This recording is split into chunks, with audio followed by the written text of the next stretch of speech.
In November 2024, American men under 30 voted for Donald Trump by 14 points. 4 years earlier, the same group had voted against him by 15. Pollsters call a 5-point move in one group a big night. This was a 29-point reversal in a single term. And young women didn't move with them. They backed Kamala Harris by 17. One generation walked into the same voting booths and came out looking like two different countries. And America is the mild case. The Financial Times ran the numbers in 2024. In countries on every continent, an ideological gap has opened up between young men and women. Germany, about 30 points. Britain, 25. And one country in East Asia has walked so far down this road, it works as a preview of everyone's future. So this is a story about 3 questions. Why are young men falling behind in every rich country at once? Why has neither the left nor the right managed to help them? And what happens to a society that lets this run all the way to the end? Start in school, because that's where it starts. In the United States, women now earn 58% of bachelor's degrees. Men earn 42%. And if that split sounds familiar, it should. It's the gender gap of 1970, with the sign flipped. Same gap, opposite direction. It's the same across the rich world. In Norway, a country that treats equality as a national project, 70% of the lowest performing primary school students are boys. Part of the reason is biological, and it's boring. In adolescence, girls' prefrontal cortex, the brain's planning department, matures a year or 2 ahead of boys. Schools reward planning, patience, and homework handed in on time. Boys get graded as if the starting line were the same. It isn't. School ends. The numbers follow men into work. In 1970, 96% of American men in their prime were in the labor force.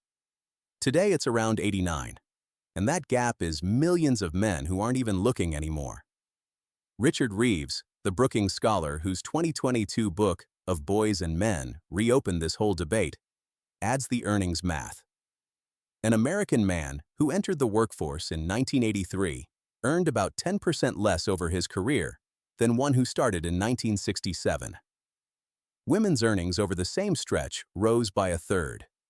Then the numbers follow men home. One American man in 7 now says he has no close friends at all. In 1990, it was 1 in 30. And men die by suicide at 4 times the rate of women. None of this says women have it easy. The pay gap is real, and most of the power on this planet still sits in male hands. Reeves opens his book holding both facts at once. We can be passionate about women's rights and compassionate toward vulnerable boys and men.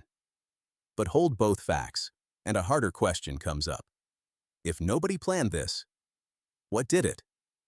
The explanation with the strongest evidence is economic. The economy changed shape, and the new shape fell hardest on men. For most of the 20th century, a man without a degree had 2 things to sell: muscle and a tolerance for risk. Factories and construction sites priced both. Those jobs paid for a house, a wedding, and a place in the world. Then 2 machines came for them at once. Automation replaced the muscle. Globalization repriced it. A container ship made the same strength available from another continent, cheaper. The jobs that grew instead were in health, education, admin, care, work built on communication and emotional labor, where women are the large majority, and which is short-staffed to this day. So look at what actually did the firing: a robot arm and a shipping container. Feminism didn't close the steel mill. Women didn't outsource anyone's job.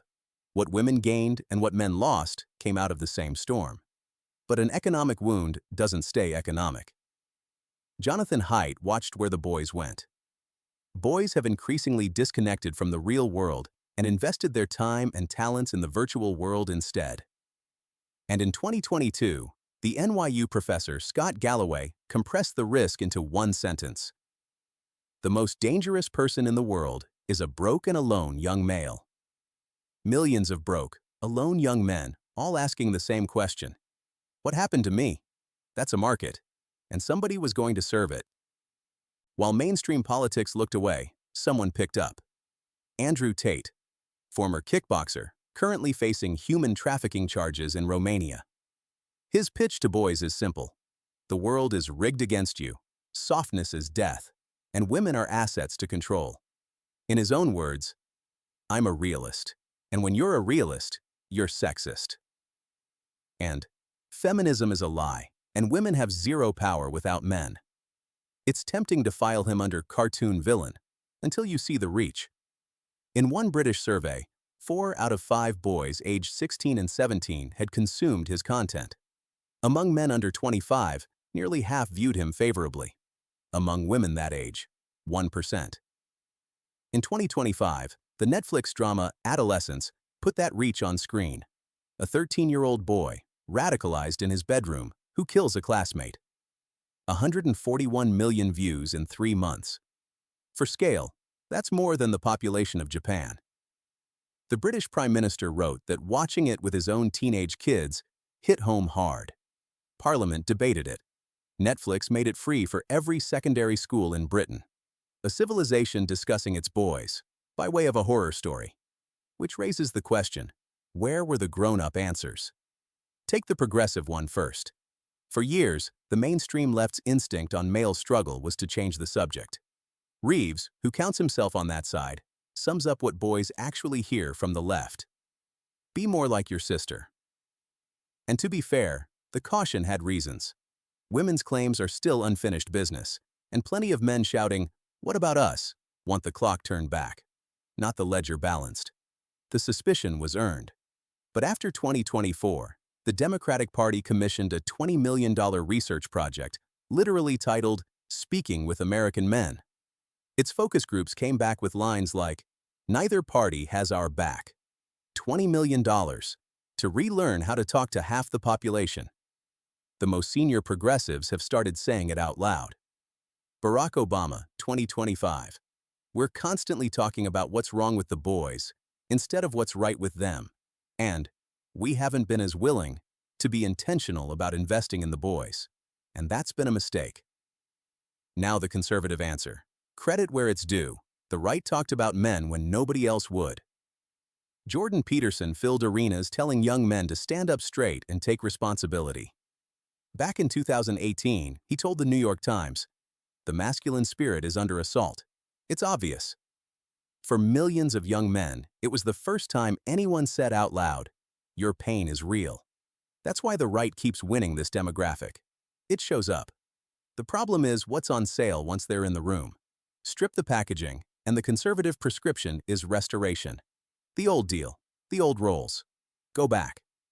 And underneath sits the diagnosis. Feminism did this to you. But check the dates. The mill was closed by automation and priced out by trade. The 1950s deal rested on an economy that no longer exists, and no election can vote a container ship out of existence. Wishing women back into the kitchen reopens nothing. So one camp denies the disease, and the other sells nostalgia as the cure. Reeves's verdict covers both. Both of them agree that it's at the level of the individual. Personal failure on the left, personal salvation on the right, for a problem that was structural all along. And if this still sounds like an American dysfunction, 3 countries have already run the experiment to the end. One sentence before the case studies. This channel does one thing. It looks for the structure underneath the shouting. If that's why you're here, you're welcome to subscribe. Now, South Korea, 2022. A presidential candidate ran on abolishing the Ministry of Gender Equality and told the country that structural sexism no longer existed.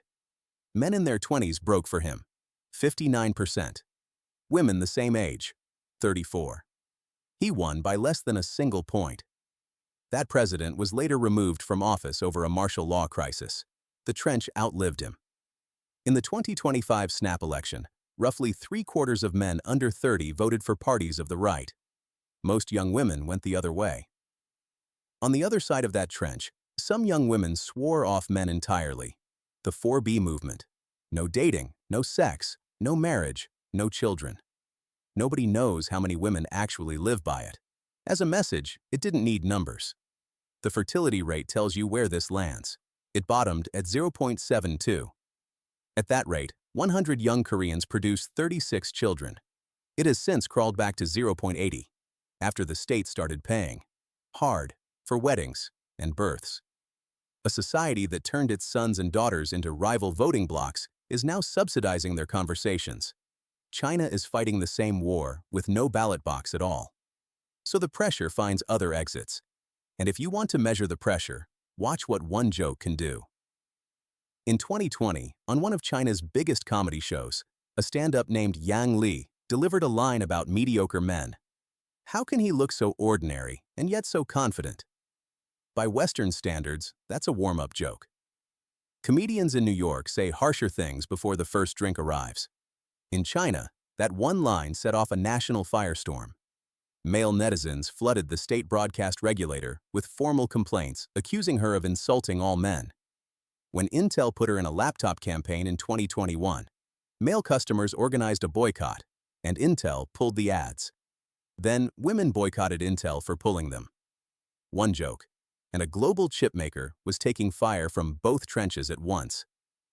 3 years later, JD.com, an e-commerce giant whose customers are mostly male, hired her for its biggest shopping festival. Users deleted their accounts in waves. Within days, JD apologized and cut her loose. An American newspaper summed it up in one headline: "Why can't men in China take a joke?" Here's the answer. A single line of stand-up can't carry that much anger. The anger was already there, waiting for an address.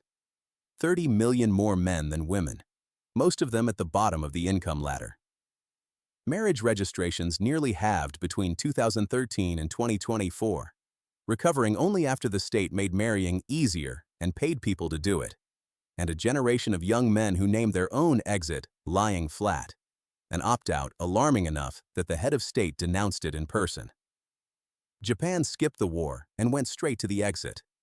In 2006, a Japanese columnist coined herbivore men for a generation that had stopped chasing sex, promotion, or marriage.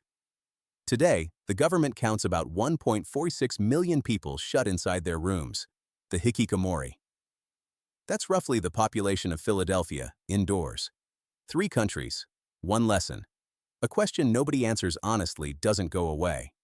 In Korea, it turned into votes. In China, into boycotts. In Japan, into silence. The boring, hopeful news. Parts of the answer already exist. Reeves's agenda is all structure. Start boys in school a year later, to level a starting line that biology tilted. Recruit men into health and education jobs, the way policy once recruited women into STEM. Those sectors are short-staffed anyway. And rebuild fatherhood as a direct bond with children. Equal parental leave, married or not. Norway became the first country to appoint a National Men's Equality Commission.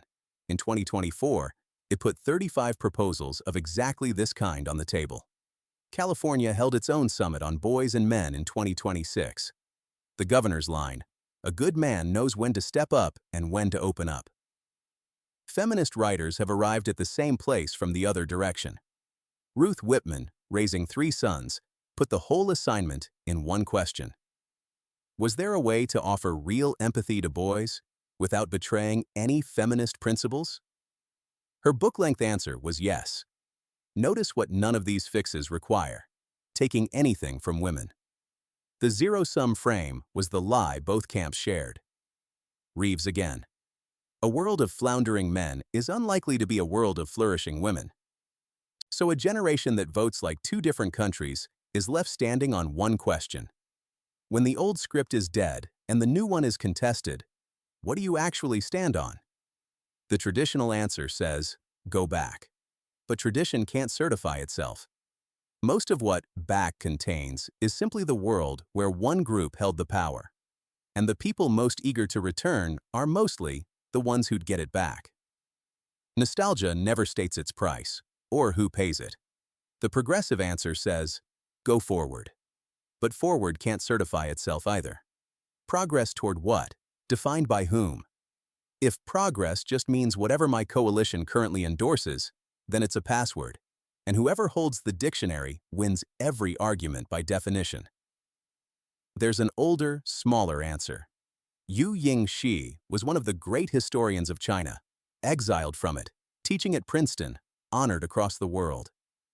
When he died in 2021, his students kept repeating the rule he had lived by. As a schoolboy in a wartime village, he watched an army officer bully the local farmers. He picked up a pen and wrote a letter to report him. The conviction he carried out of that village didn't change for 70 years. No one gets to bully anyone. Western philosophy reached the same floor. Judith Shklar defined a liberal as someone who ranks cruelty first among the vices. Richard Rorty compressed her into one line. Liberals are the people who think that cruelty is the worst thing we do. And Hollywood found the version a child can carry. A skinny kid from Brooklyn asked if he wants to kill Nazis. I don't like bullies. I don't care where they're from. That one sentence covers what neither camp's slogan can. It defended the girl who was barred from the classroom in 1950. It defends the boy who's drowning in one today. It doesn't need tradition's permission, and it doesn't wait for progress to be defined. It just holds a line, in both directions. The men in this story were told their pain was a personal failure, or that their revenge was justified. Both scripts end badly, and 3 countries have shown us how. The way out is plain. Fix the schools, open the jobs, rebuild the fathers, and hold that line. No one gets to bully anyone. Not the old world's bullies, and not the new world's either. That's the story. If it was worth your 20 minutes, you're welcome to subscribe. There's a lot more machinery under the news, and this channel opens it up, one piece at a time.